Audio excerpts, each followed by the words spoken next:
Welcome to the Top Advisor Marketing Podcast, brought to you by ProudMouth. I'm your host, Matt Halloran.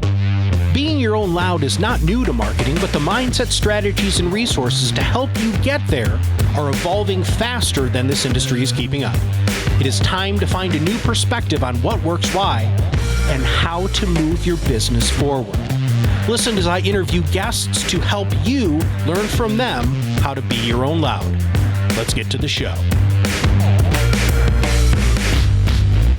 Hello and welcome to another Top Advisor Marketing Podcast. I'm your host, Matt Halloran. My favorite thing in the world is to get referrals, especially when I have a guest on and I ask them at the end of the show, hey, is there anybody else you should think or you think should be on our show? And man, this guy who's on right now was so fast. This lady who I had interviewed, she's like, Dan, the college man, you got to interview this guy. He's unbelievable. He's great energy, knows his stuff, and he's perfect for your audience. So Dan Bisig is our guest today. Now, he is the founder of College and Beyond. Now, this is very interesting. We have had people who have talked about college planning and the opportunities here, but Dan's bringing a very different perspective. And from a marketing perspective, for all of you advisors out there, this could be the game changer that you're looking for to truly separate yourself from the advisor down the street and make it so that you're providing unbelievable value, not just to the matriarch and the patriarch, their kids, and then, of course, the grandkids. So Dan, welcome to the show. Thank you, Matt. It's great to be with you. All right, brother. Where did this all come from? I mean, you have had a path that has gotten you here. Let's talk about the path. Yeah. So first of all, for those in the audience, I started, believe it or not, in the financial services industry all the way back in 1991 with one of the big mutual insurance companies, then spent the next 15 years trying to figure out how to get out of that. Because quite frankly, it just wasn't my deal. I mean, look, I loved the relationship building. It was something I absolutely cherished about what I was doing. But so what ended up happening was that 15 years ago, I had one of my clients come to me and he said, hey, Dan, I've got a problem. I've got a daughter who's at an all-girls Catholic school, a junior. I've got a son at an all-boys school and another daughter in grade school. And we've got $5,000 saved for college. What am I going to do? You know, it's the old proverbial, we never got around to talking about this. And so what ended up happening was I worked with them for about 6 months. We put together an integrated plan that ended up working where all three of the kids got through college. And whammo, this idea of, gosh, there have got to be all these other families out there that I call late stage families that desperately need somebody to help them walk their way through the process. And so that's where College and Beyond was born. Hearing that story specifically, Dan, all I'm thinking is they're screwed, right? I mean, you got $5,000 saved. So late stage. So it's interesting. The other person that I had on the show a while ago that talked about college planning, late stage was not his forte, right? He wanted to get in as early as possible and set these things up. How do you do that? Now, you don't have to give away all your secret sauce, my friend, but how do you do that? I mean, late stage, that's where most of us, it's my generation, your generation, who have kids who are about to enter into the college world. And most of us haven't really saved crap. What do you do about that? Well, I mean, look, first of all, there's no miracle to it. Okay. It's not like I've got the silver bullet in my gun to be able to help people out. The fact of the matter is, it's a matter of looking at all of the resources that people have on the table. And probably the most important part, and it's part of what my whole mission is to help students attend the right college at the right price, pursue the right major or career path so they can graduate right on time. And I'm telling you, if you combine those four pieces of the puzzle together, that's where you get success with these students. But really what it means is helping to take away the prestige that so many families get caught up in of thinking that they've got to send their little son or daughter to this very expensive school for this education. And truly, it's trying to help guide them to the right options based on what the family's affordability threshold is. How do you help advisors bring this to them? And how does that help the advisor and not take money out of their pocket? I mean, so it's real brass tacks, brother. And I know you've answered this question for a lot of other people, but I know that's what our audience is wondering is, okay, so I bring Dan in, how do I potentially make more money, or do I lose money, or how does this work? Do I maintain the relationship? Unpack this a little bit for us, please. Yeah, Matt. So that's why it's really the best part of the story here is because advisors that are listening to this podcast, I am not in your business. Here's what I mean by that. I've given up all my licenses. I don't sell products. So I don't sell insurance. I don't sell investments. I don't do any of that stuff anymore. I stay in my lane. I'm very, very focused on providing all of the other resources that your college-bound families need. I mean, that includes things like identifying potential scholarships that they can pursue, running their expected family contribution, helping the students figure out what their career path is, because a lot of these kids have no idea. And by the way, let's not forget that a lot of them get to college and are still trying to figure it out. Heck, there's still parents trying to figure it out, right, Matt? I mean, come on. It's helping them with that. It's helping them pick the right colleges based, again, on the 4 pillars of it being financially the right fit, academically the right fit, socially the right fit, and geographically the right fit. Sometimes artistic and athletic come into play. It's helping them to review all of their essays and their applications and building their resume and get them ready for interviews. And then it's helping them with all the financial aid forms. So here's my point. It's doing all the stuff that you shouldn't, as an advisor, have to do or even want to do. That's what I do is I take that off of the table for you, which means that financial advisors love working with me because of the fact that I can really make them shine as a value-added resource for their clients. So many advisors have these pockets of experts that they will bring into relationships. And I know that some advisors like, nope, Matt, I need to know the answer to everything, which you and I both know is wrong. If you're thinking that, slap yourself around just a little bit, their advisor listener. But number 2, I personally think, Dan, that it makes you as the advisor look way more resourceful. You have a deeper bench of people to be able to bring people like you in. So talk a little bit about that. So you have this, you call it the advisor referral partner thing. You just talked about how you bring value. How then do you end up doing the handoff? So you've done everything that you've done. How do you, and when do you, or do you ever exit that relationship? And how do you put the advisor back in that driver's seat, or did they never leave? Yeah, truly, they never left. Okay. I mean, the advisor is in the very first step of my process, which is the college funding, or I call it the money talk. I mean, they are absolutely engaged in that part of the process with their clients. I'm not doing any of that. They're always in the driver's seat with clients as far as helping them through the process. So it's interesting. I have some financial planning firms that literally pay me directly. Their clients don't even feel the pinch. And so we've got an arrangement where they understand that they'll give so many dollars towards my services for their client base. And the reason being, quite frankly, they look at the money that they're making off the fees that they're charging, and it can be more than justified to hire somebody like me to help them. Okay.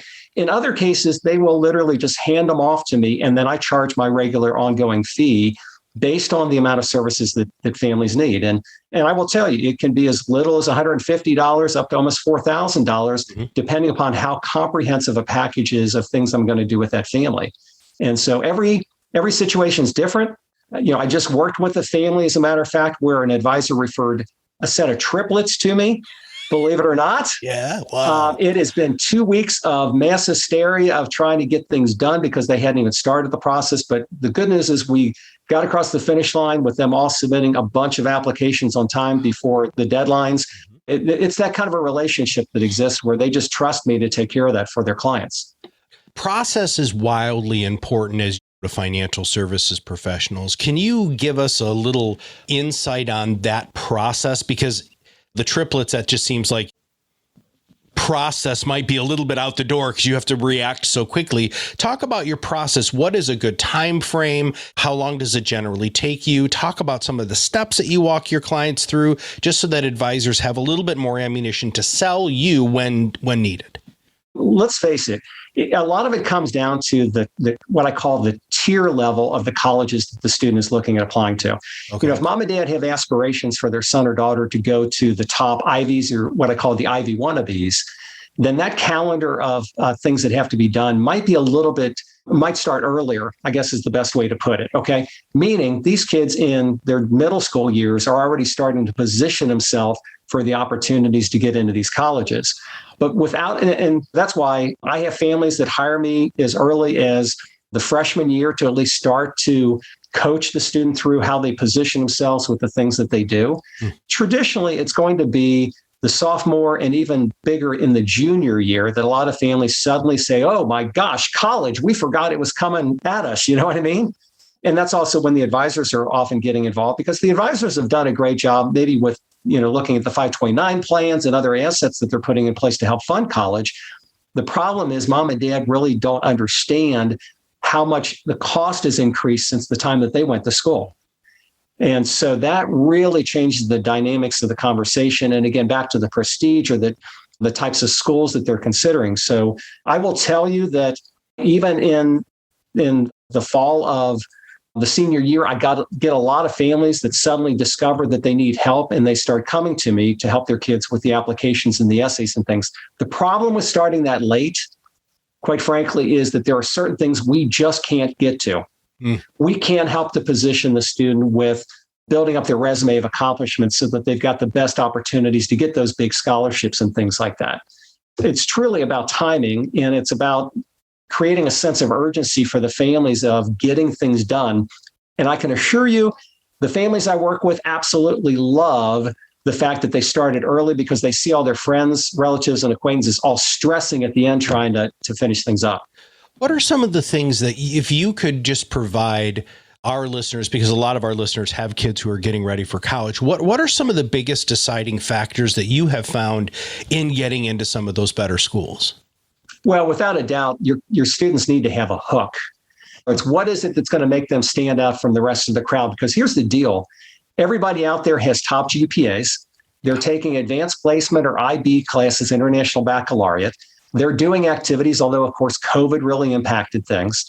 So it's truly about what is going to be that one thing that your son or daughter is going to do to make them stand out from the rest of the crowd.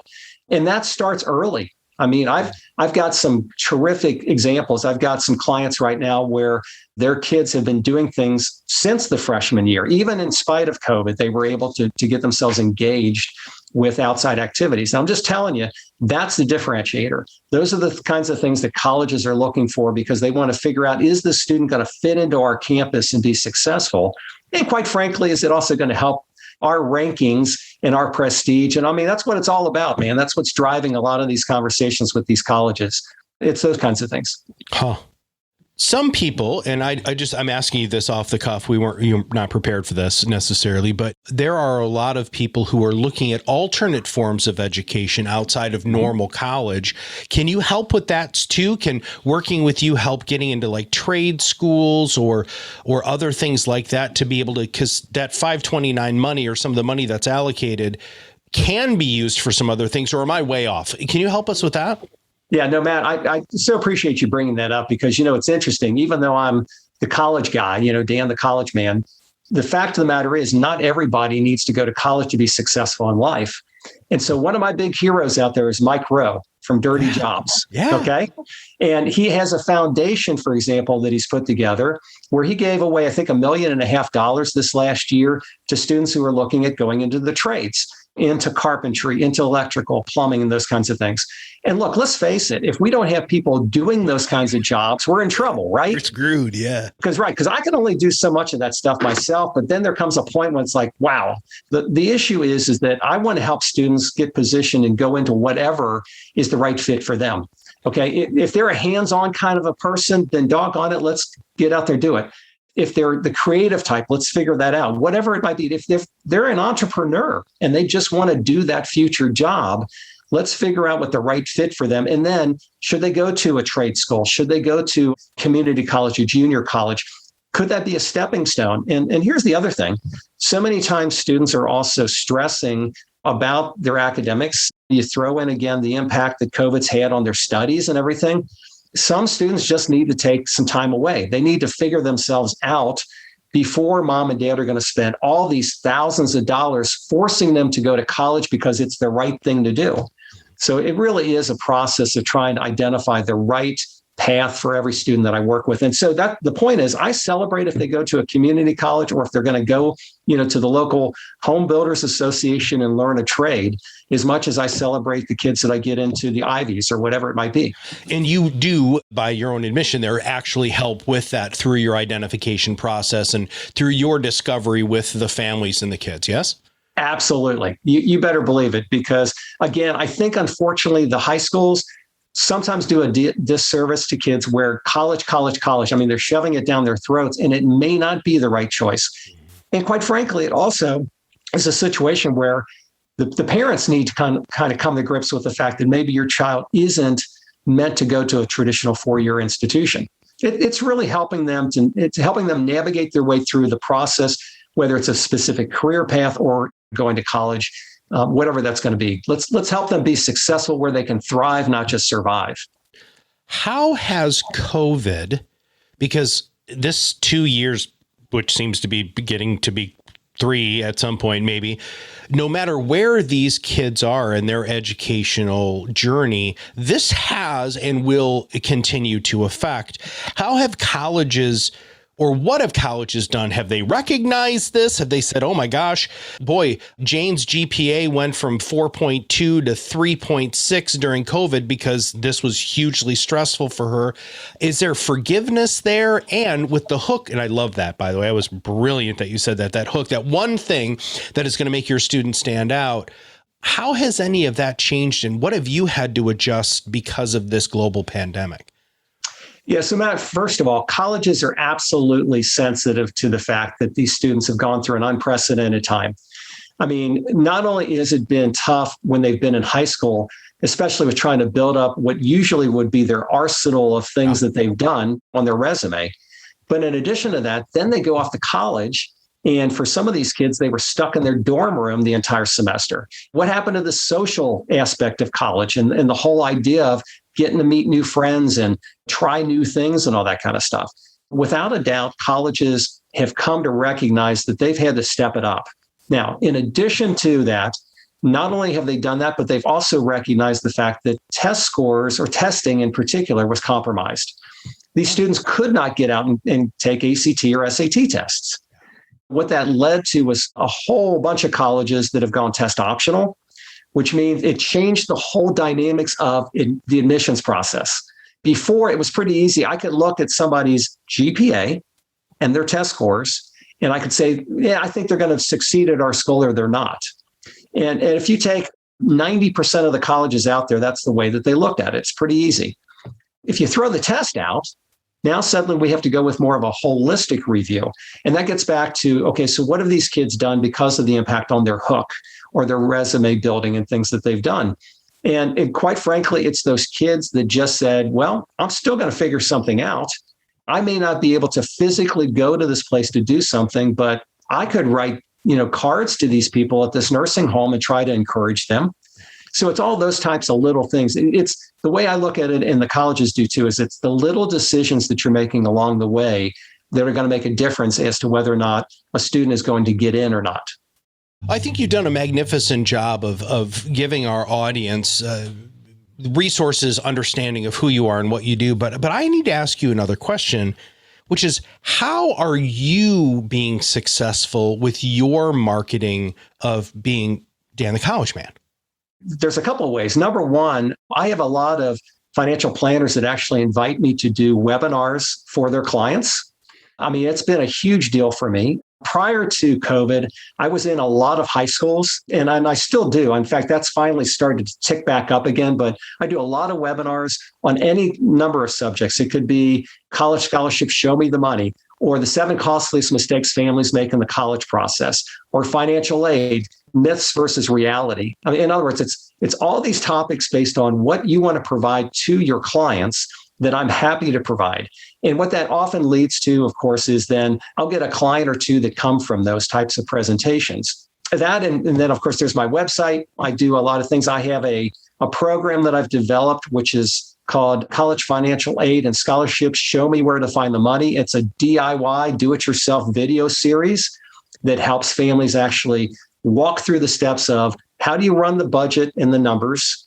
How do you understand how that impacts you when it comes to the colleges? And then finally, where are you going to find money to help pay for college, this funding gap that's going to exist? And so again, that's another alternative that exists out there as well. So I love talking. I will just tell you, I can't help it. Yeah. I'm a former performer. I grew up doing shows and things like that at theme parks and everything, and even in college. for me to get on a stage, count me in, man. I'm for it. I'm right there with you, brother. I feel the same way, and I can't wait for the opportunity for the world to open back up for you and I to get on stage. So we're going to make sure that we have links to all of those things in our show notes, like we always do for everybody who's listening. So please make sure you click on those things. Check Dan out on LinkedIn, check out his website, and check out that course, which is a good way for you to dip your toe in the water with this, if this is not something that you have dealt with before.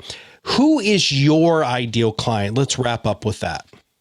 Well, my ideal client, without a doubt, is the financial advisor out there who is looking to add a value-added service to his or her practice, but doesn't want to become the expert at everything.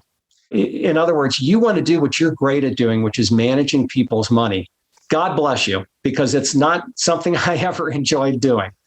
And then the idea is that you go to your clients and you're saying, okay, I'd like to do everything I can to be able to figure out a way to help my clients without being that expert. So what they do is they go ahead and they bring, Dan the college man in. It's done through a very simple introductory email where you say, I'd like to introduce you to Dan Bisig in College and Beyond. And then based on that information, that'll give you a chance then for me to take it from there. Because what I do is I offer everyone a free 15-minute discovery Zoom meeting with me where I can actually walk them through things. Dan the college man. Dude, thank you for everything that you're doing. Thank you for the fact that you help people, even if they don't end up going to traditional college. And thank you for all of the wonderful educational resources that you provide to financial services professionals to make sure that they can do what they need to do, which is help their kids, their clients' kids, really be successful in life. So thanks for your time, man. Thank you, Matt. It was great being on your podcast today. If you have not subscribed to the show, make sure you do. If you have a chance, just give us a quick rating on iTunes or whatever you're listening on. That's always fantastic. And last but not least, always make sure you check out the show notes. We have so much information there, some great links for you to interact with our guests and to make sure that you get the best value out of listening to our show. And for that, for Dan and all of us here at ProudMouth, this is Matt Halloran, and we'll see you on the other side of the mic very soon. Thanks for listening to the Top Advisor Marketing Podcast, brought to you by ProudMouth. If you want to learn more about how you can be your own loud, visit our website, read our blog posts, attend our educational webinars, and sign up for our new Influence Accelerator Academy, where you too can learn how to truly be an influencer in your space. Have a wonderful day.